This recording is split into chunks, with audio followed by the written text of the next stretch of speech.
Good morning, everyone. This is absolutely my favorite time of day. I love to sit on my patio in the morning and enjoy a cup of coffee, listening to the birds and enjoying the garden around me. And I've been just touring my garden this morning, my tomato plants. The plants themselves are probably about 2.5, some are 3 feet high. There's lots of blooms on them, so I know I'm going to get a tremendous amount of tomatoes, which is great. And my zucchini are blooming like crazy as well. So that's good news because I like lots of zucchini.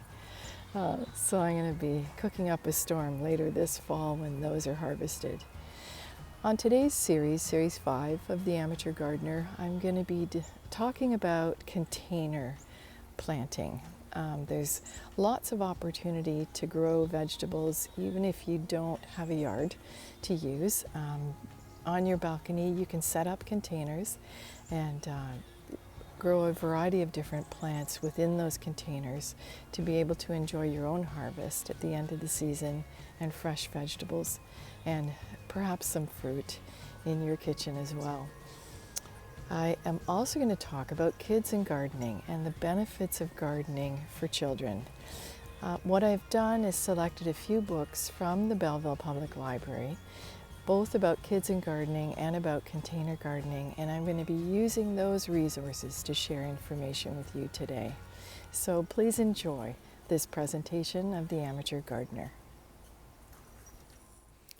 Imagine putting together a container garden with a combination of ornamental flowers and vegetable plants. Whether you have property and like the thought of having a garden close to your back door, or you live in an apartment and have balcony space to accommodate containers, there are many reasons why container gardening is a fun and practical option. Container gardens are easy to access. You can have a container garden in any kind of location, and you can bring container gardens inside when it gets too cold outside. While container gardens require similar care to any other garden and will be subject to the same kinds of challenges like pests, soil nutrients, water, and weather, there are some special considerations in planning a container garden. Just like when you're setting up gardens or raised gardens, the location of the container garden to the water source is a key consideration. First, you need to think about your watering system. If you're using watering cans, it's recommended that you purchase 2 4-liter cans because they're easier to work with. You will have hanging pots that you need to lift watering cans up to for watering the plants, as well as containers on the ground. Of course, if you have access to an outside garden hose, this will make the job faster and easier. When you're watering, you need to direct the water to the soil and try to avoid watering the leaves and plant foliage. One way to check to see if you need to water a container is to stick your finger down into the soil. If the lowest point is damp, you don't need to water, but consider that container gardens will require more watering than a regular garden, so you need to stay on top of this well. Consider that you may be away on vacation and the plants will still require watering. If you're unable to have a friend or neighbor do this for you, there are container garden irrigation systems you can consider purchasing or making for yourself. There are a variety of types of pots and containers you can choose for container gardening. There are containers available to purchase that reduce the need for watering, such as self-watering containers. If the material of the container you are choosing is something that will rot when exposed to wet potting soil, like wood, or has open sections like a basket or wooden crate, you will need to line it with thick plastic, core matting, or burlap. Terracotta or clay pots tend to soak up water and dry out quickly, so they're not ideal for container gardening unless you remain diligent with watering. Probably the best containers would be a lighter color plastic. They hold water and soil well, and the lighter color deflects heat better than a black container would. And next, you'll want to make sure your container has enough drainage holes in the bottom so water does not collect in the container, thus drowning your roots. You can use a drill to create more drainage holes and cover the holes with wire mesh, screening, or newspaper so the potting mix is not washed through the drainage holes. To prepare the container for planting, the first thing you want to do is place a layer of drainage material in the bottom of the container. This can be small stones, gravel, or loose pieces of broken terracotta pots. Now you're ready to fill the container with soil. Peat-free potting mix is recommended for container gardens. The smaller the pot, the better quality the potting mix you need. In larger containers, you can mix potting mix with regular garden soil to cut down on cost, but finish with a layer of fresh potting mix to suppress weed seeds. When growing plants in containers, it's important to ensure the soil remains constantly moist, but not waterlogged. You also need to pay attention to the location of the container and whether it sits in shade or has access to natural rainwater to gauge how much and how often to water it. Nutrients in potting mix will last for about 4 weeks, so you'll need to purchase a fertilizer to use throughout the growing season. You can buy commercial or organic fertilizers and then carefully follow the directions provided so you know how much and how often to fertilize the soil. If you're growing from seeds, you can sow your seeds indoors or directly into the containers outside, depending on the plant, the time frame required for growing, and whether or not it transplants well. For container gardening, it's recommended that you do not sow the seeds outdoors until the potting soil reaches 5 degrees Celsius. This will vary based on the plant seeds you're sowing. For example, pepper plants prefer soil that is a minimum 18 degrees Celsius. You've likely heard the term hardening off plants. What this means is you need to introduce plants growing inside to the outdoors gradually. This usually means starting the hardening process after the last frost in the spring. You bring your plants outside, starting 1 hour each day in sunlight, gradually increasing the time over a week to 10 days. Then they're acclimatized and ready to transplant into the outdoor container. If you're buying young plants from the garden center, you will need to take into consideration if the last frost for the season has occurred before you plant them outside. You can follow the same guidelines for hardening off these young plants as you do for those you've sown from seed. To plant a young plant into a container, remove the plant from its original pot by tapping the side of the pot to loosen the soil, and then carefully slide the pot from the roots supporting the plant at its base. Position the plant in the new container at the same level it was in the original pot. You'll need to pack soil around it and ensure you do not leave any gaps around the plant itself, or the roots will dry out. Leave a 1 to 2 inch gap from the surface of the potting soil to the rim of your container to let water seep down instead of running over the top. Container gardening is the solution to having a garden no matter where you live. Anyone can enjoy fresh vegetables either from their garden in the yard or on a balcony. If you're ambitious, you can grow virtually anything in a container garden.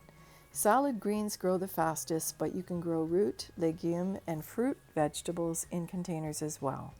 There are plenty of resources at the library and online to guide you through the process.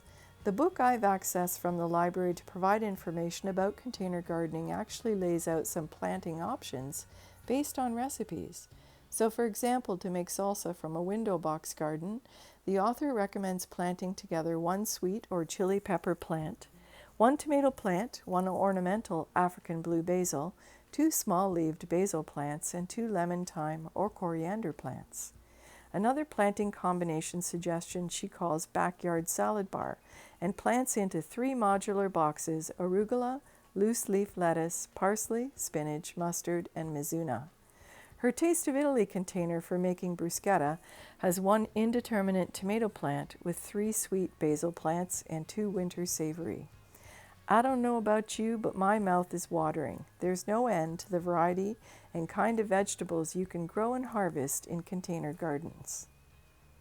If you're interested in reviewing more information from this book, it is called Container Vegetable Gardening by Liz Dobbs with Ann Halpin, and it's Dewey number 635 DOB. Gardening is a fantastic pastime and something you can share together as a family. While I've taken the lead with gardening in my household, my teenage daughter was keen to help me with planting and transplanting some of my crops.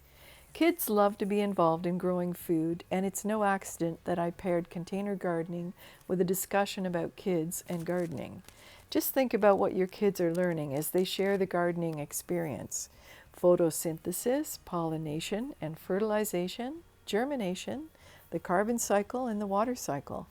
In addition, they're putting together a plan to organize a garden and learning how to plant seeds, how to space plants, labeling, germination, how to harvest, and the list goes on and on.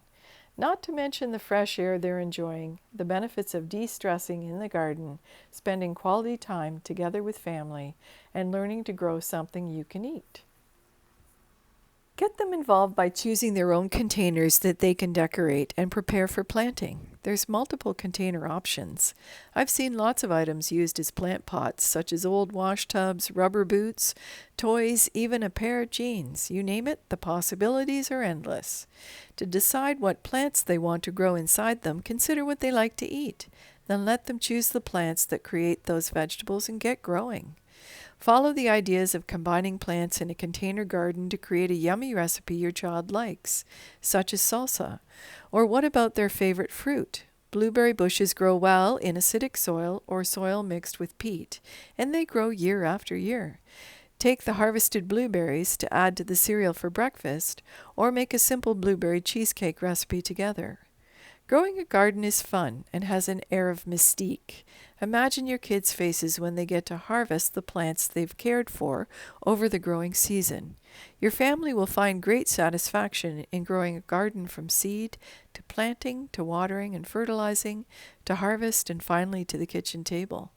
Imagine sending your youngsters outside to bring in salad greens and tomatoes for tonight's dinner. Sure beats a trip to the grocery store, and if you're really keen and have the space to do so, maybe grow your own pumpkins for Halloween. Understanding where food really comes from and growing your own food is a skill every child should learn.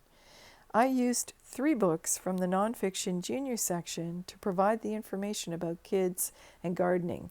They are Kids in the Garden by Elizabeth McCorkadale, Dewey number J635MCCO, Cool Stuff to Grow by Stephanie Turnbull, Dewey number J635TUR, and finally, Grow It, Cook It, provided by DK Publishing, Jill Bloomfield, Food Consultant, Dewey number J635GRO.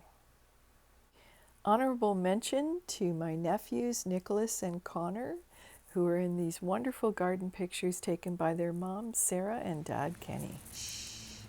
Listen to that. Do you hear that? Yeah? It's raining in the garden. Rain, something we haven't heard for the last couple of weeks. This is exciting. Let's see how happy the plants look.